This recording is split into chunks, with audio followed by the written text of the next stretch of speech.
Bismillahirrahmanirrahim. Assalamualaikum warahmatullahi wabarakatuh. Selamat datang kami ucapkan kepada Mahasantri Mahasantriwati STIT Ar-Raudhatul Hasanah di kelas perkuliahan profesi keguruan. Kelas yang akan mengajak kita merefleksikan, mengintrospeksi diri, seraya menikmati dan menghayati bagaimana kedudukan kita sebagai seorang guru.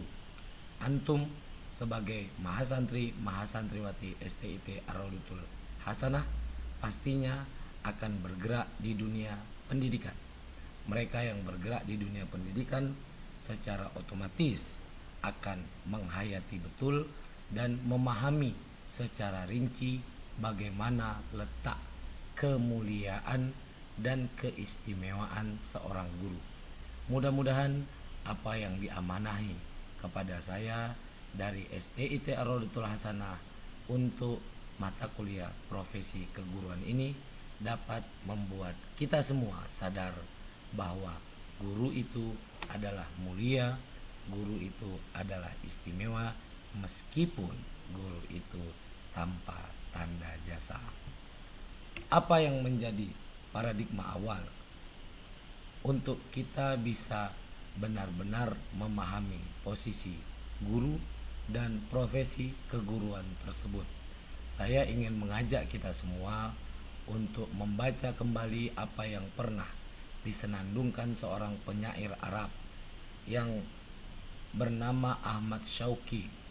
Ia pernah menyampaikan sekitar 6 bait yang menggugah dan memberikan pencerahan kepada banyak pembacanya bahwa guru bukan sekedar profesi yang mengajar di kelas saja. Guru bukan sekedar profesi yang tugasnya untuk menyampaikan materi-materi ajar saja. Bahwa kita sebagai orang yang mendapatkan manfaat dari seorang guru harus kum lil muallim, angkat topi, hormati, istimewakan, dan itu adalah bentuk wafihi at-tabjila, bentuk bagaimana kita memuliakan dan menempatkan kemuliaan guru itu sesuai pada tempatnya. Dalam konteks STIT Ar-Raudhatul Hasanah, kita selalu mendengar bahwa kita memimpikan lahirnya orang-orang atau lahirnya insan-insan yang beradab. Di antara adab kita adalah bagaimana kita menempatkan guru sesuai pada tempatnya, tempatnya yang mulia, tempatnya yang istimewa. Kenapa mereka mulia? Kenapa mereka istimewa? Kadal muallim ayyakuna rasulah. Begitu kesimpulan dari Ahmad Syauqi, bahwa guru pada dasarnya atau secara filosofinya menempati apa yang ditempati oleh Rasul-Rasul Allah Subhanahu wa ta'ala. Dan itu sangat jelas bahwa al-ulama warasatul anbiya, bahwa Rasul tidak meninggalkan dinar, tidak meninggalkan harta, tetapi Rasul meninggalkan nilai-nilai kebajikan, nilai-nilai kebaikan yang kita semua secara mayoritas mendapatkannya dari petuah-petuah guru-guru kita, petuah-petuah ulama kita. Mengapa mereka itu begitu mulia, begitu istimewa? A'lamta asyrafa au ajalla. Mereka mengajarkan kemuliaan. Imam Al-Ghazali itu pernah menyampaikan satu quote atau kata mutiara menarik, bahwa dalam diri kita ini satu hal yang paling istimewa itu adalah hati kita. Dan itu sesuai dengan apa yang disabdakan Rasul, bahwa hati adalah titik poin kehidupan manusia. Berguncang hati, maka berguncanglah manusia. keluh kesah hati adalah keluh kesah manusia. Maka guru adalah orang yang istimewa karena ia tidak hanya memperhatikan hatinya, tetapi juga memperhatikan bagaimana kondisi hati murid-murid. Maka menarik sekali ketika Ahmad Syauqi mengatakan a'lam ta'asyrafa au ajalla. Engkau mengajarkan kami wahai para guru-guru kami kemuliaan dan keagungan manilladzi yabni wa yunshi anfusan wa uqulan. Dengan apa mereka mengajarkan kemuliaan dan keagungan? Dengan bersama-sama membangun dan menciptakan bagaimana diri kita, murid-murid ini, dan akal kita, pemikiran kita. Dan itu sangat terasa oleh kita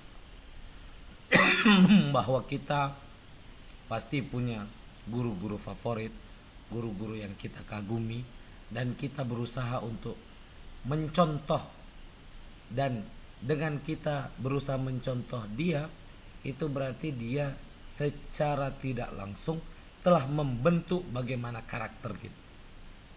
Kita berbicara, kita menatap, kita menyampaikan sesuatu, itu adalah gaya yang dulunya mungkin adalah berasal dari guru-guru kita.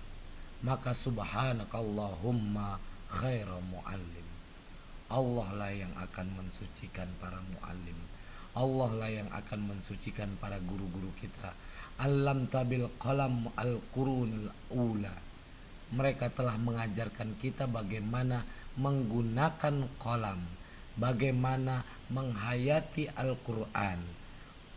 Kita ingat bahwa ayat 1 sampai ke 5 dari surat Al-Alaq itu juga menyentuh selain Iqra juga Al-Qalam.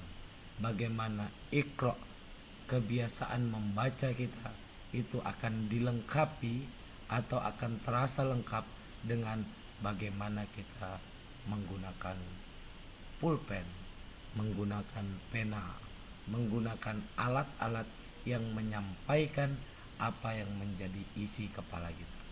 Akhrajta hadzal aqla min zulumati, bahwa akal kita bisa jadi dulu berada dalam kegelapan, maka gurulah yang mengeluarkan akal dalam kegelapan itu, dari kegelapan itu.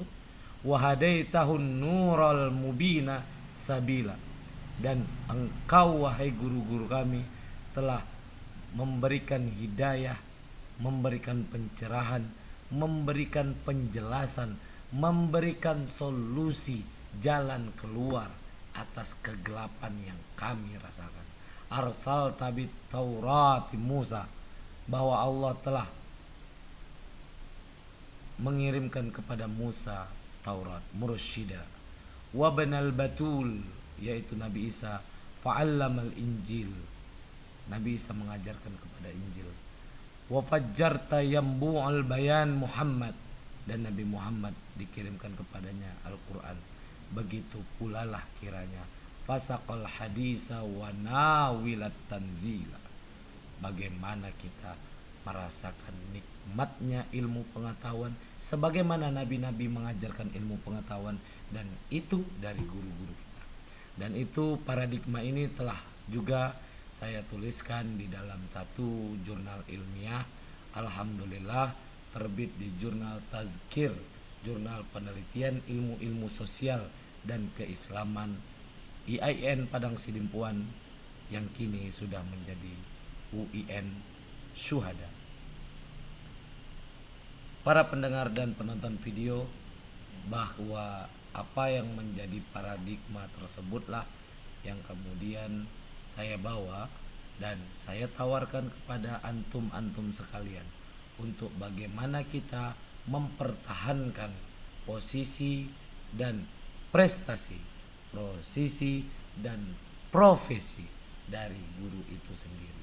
Dan saya akan melatar belakanginya dengan kehidupan yang saya alami, yaitu kehidupan ala pesantren, Maka mata kuliah ini akan menawarkan bagaimana pemahaman ala pesantren mengenai profesi guru, bagaimana hakikatnya, bagaimana kedudukannya, bagaimana kompetensi yang harus dimilikinya, bagaimana keilmuannya, apa saja tugasnya, apa pula fungsinya, hingga bagaimana kamu atau antum-antumna sekalian, mahasantri mahasantriwati STIT Ar-Raudhatul Hasanah, menjadi guru yang tidak hanya mengajar tetapi punya gagasan, punya ide, punya niatan untuk mewujudkan apa yang ada di kepala antum dalam satu buah lembaga pendidikan Islam. Kita berharap antum semua menjadi orang besar. Kita berharap antum semua menjadi kepala-kepala sekolah, pemimpin-pemimpin yayasan pendidikan, orang-orang yang memang menaruh perhatian kepada dunia pendidikan, sehingga apa yang menjadi diskusi kita di perkuliahan ini menjadi diskusi yang benar-benar bermanfaat. Kita tidak ingin tentunya termasuk kepada apa yang dikritik oleh Ashraf dan Husain di tahun 1977 yang kemudian dituliskan, diedit dan diproduksi dan diterbitkan dalam buku Krisis Pendidikan Islam tahun 1986.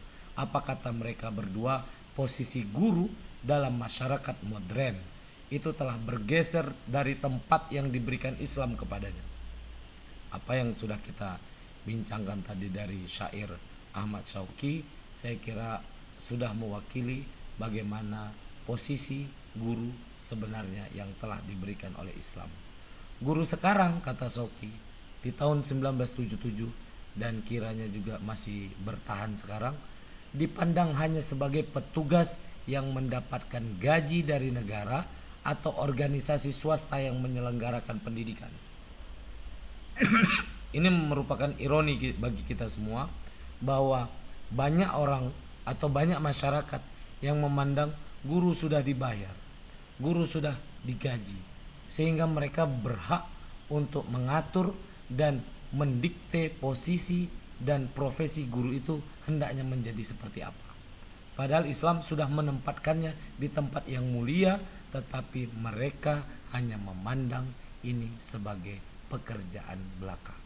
Guru dibebankan pada akhirnya dengan tanggung jawab tertentu yang menjadi sebab pemberolehan gaji yang dimaksud.